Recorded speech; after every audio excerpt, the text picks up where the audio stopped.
Alright, group stud muffins will be doing Chapter 3, Section 3.3, Intermolecular Forces between Molecules and their effects on boiling point and melting point.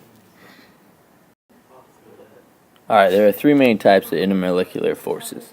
Starting with the weakest, we have van der Waals, and then dipole-dipole, and the strongest of the three we'll be talking about is hydrogen bonding, or H bonding.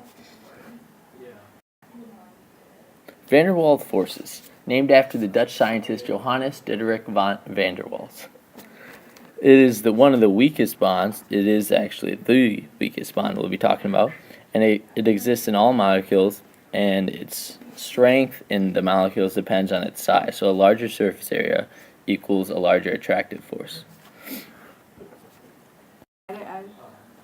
To clear up some confusion, I've been saying van der Waals bonding, but really van der Waals is not a bonding, it's just a force. It's just an intermolecular force.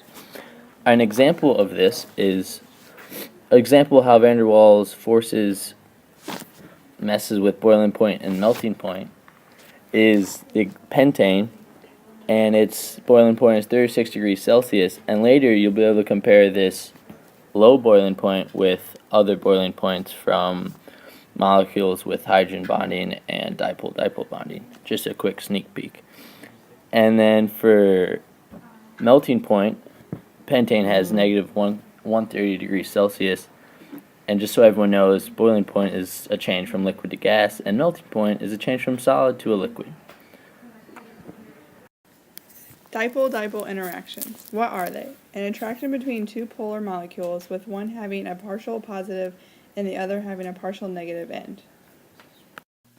An example of this intermolecular force is between two HCl molecules that have two partial charges on each end. The Cl has a partial negative charge while the H has a partial positive charge. The partial positive charge on one of the hydrogens is attracted to the partial negative charge on the chlorine, causing a dipole-dipole interaction. More examples of this dipole-dipole interaction are drawn in blue. These are examples of dipole-dipole because of the electronegatively charged oxygen that causes these molecules to be polar. Effects on boiling and melting point. The more intermolecular forces result in a higher boiling point because the forces are harder to break. This is also the same for melting points. The first molecule only has one intermolecular force, which causes it to have the lowest boiling point and melting point.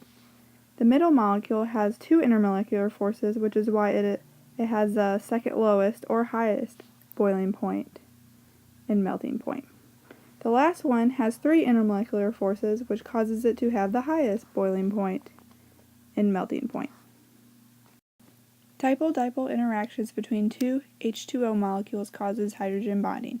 This is because water is polar just as the HCl was. However, the bonds between these water molecules is much stronger, and because the hydrogen is bonded to an oxygen, this causes hydrogen bonding. Finally, we arrive at the strongest of the three intermolecular forces, hydrogen bonding. As it's labeled, hydrogen bonding is actually a bit of a misnomer, as it implies a connection between two molecules, such as a covalent or ionic bond. However, it's merely an attractive force. Hydrogen bonding typically occurs when a hydrogen atom bonded to oxygen, nitrogen, or fluorine is electrostatically attracted to a lone pair of electrons on an oxygen, nitrogen, or fluorine atom in another molecule. The effects of hydrogen bonding on boiling point and melting point are, with respect to both, it increases. This is because molecules are attracted to each other, and boiling point is raised because it's less likely to separate and become a gas. Also, it's less likely to separate from its solid state and become a liquid. One example to show the effect that hydrogen bonding has on a molecule's boiling point is the comparison between acetone and water.